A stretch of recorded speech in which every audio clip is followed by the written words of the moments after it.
Мартбек Мамраев 1908 жылы 2 наурызда Қарағанды облысы Қарқаралы ауданының номері 20 ауылында дүниеге келген. Арғын тайпасы Қаракесек руы Бөрібай бұтағынан шыққан. Табиғаттың бұлай перзенті жасына еңбекқор да алғыр болып өсті. 1921 жылы жас Мартбек Мамраев Қарағанды кенішіне келді. Кейінде жер астында көмір шапты.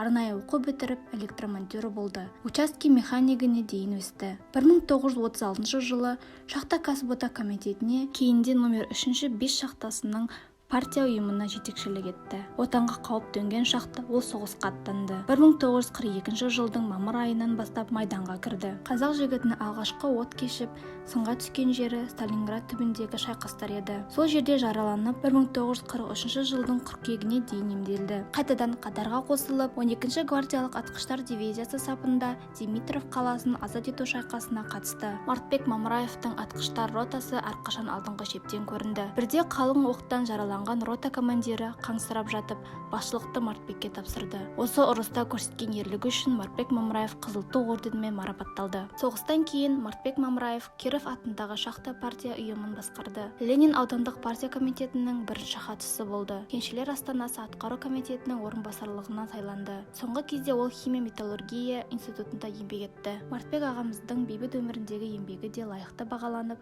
оған құрмет белгісі ордені, Қазақ КСР жоғарғы кеңесінің грамотасы берілді. Мартбек Мамраев 1989 жылы қараша айының 22 жұлдызында дүниеден өтті.